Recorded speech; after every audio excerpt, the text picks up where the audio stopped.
Hey folks, Suburban Cowgirl here. I'm just going to do a quick video. It's going to be a little bit different than the ones that we have been posting recently. This one is going to pertain to the greens portion of our site. We've been doing a lot of videos on firearms, and the blog has been pretty much only on firearms, being that it's wintertime in this part of the country and it is definitely not planting weather yet, and we are definitely facing an uphill battle with our Second Amendment rights, so we have chosen to focus on that portion of it for the most part. This is just a quick overview of what we are going to be doing as soon as the weather warms up just a little bit and I can actually get out and work the ground. We'll be starting seeds, as I do every year, inside the house. I do have a small greenhouse that my husband bought me last year, just about 3 foot tall, a couple feet wide, just enough to get some starter trays in there. And that's the way I like to do most of my planting in the beginning. It's easier to control while it's inside. You can make sure that it gets the right amount of light and water and heat and all that good stuff. My friend bought me this for Christmas. Pardon the massive amount of books and such in the background. I am an avid reader. So anyway, ignoring the rest of the mess, that is a 4 shelving or 5 shelving unit that is perforated. It's black PVC. It's going to be great once I finally get it set up, and I will be able to turn that into a larger seed starter.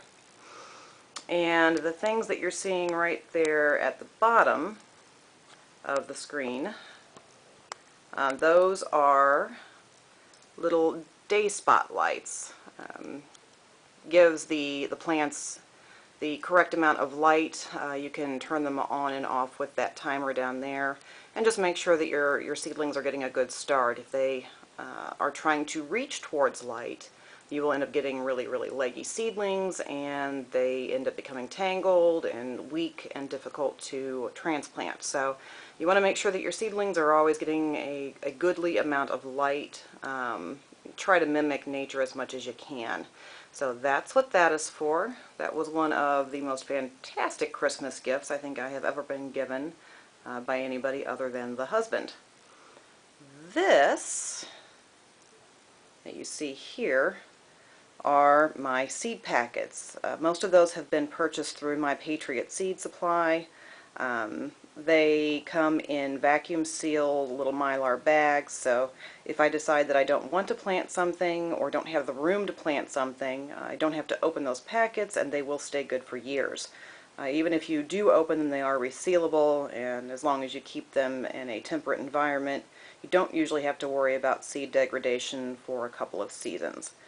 So I've got everything here from your basic tomatoes and peppers and corn all the way to some pole beans, carrots, even some flowering herbs that you can use both to grow herbs for different uses, medicinal, cooking, whatever.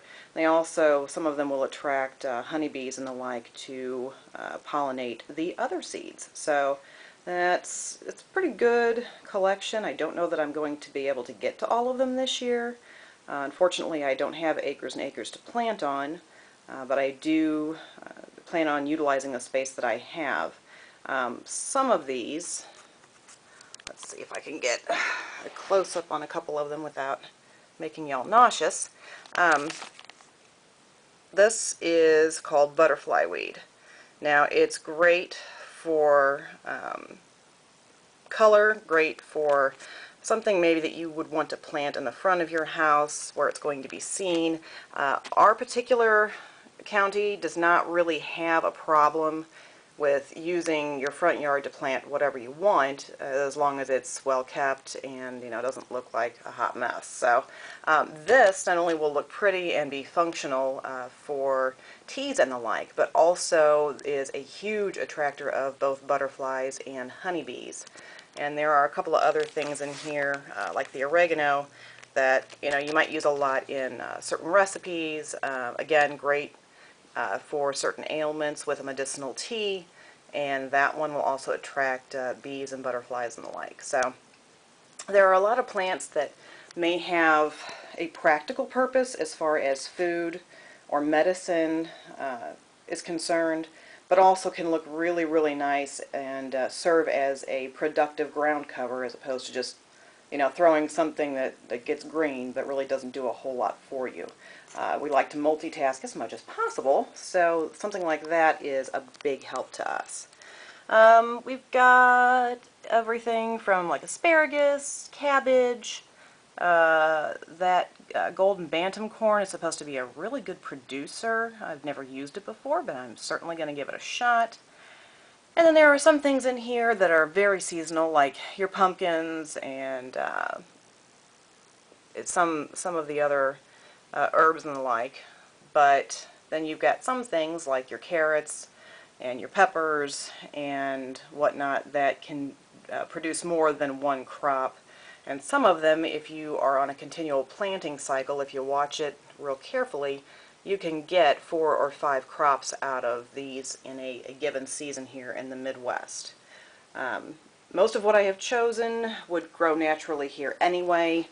It's one of the secrets to successful gardening is I'm not going to try to plant something that is optimal in a zone 9 if I am in a zone 6. Sometimes you can get that to work, but it's just not going to produce as much as something that would naturally grow in your area. So try to keep that in mind. There are some things that I do try to grow year-round inside, certain herbs, just because I can keep them going with just a little bit of sunshine and a little bit of water, or even artificial sunshine, grow bulbs.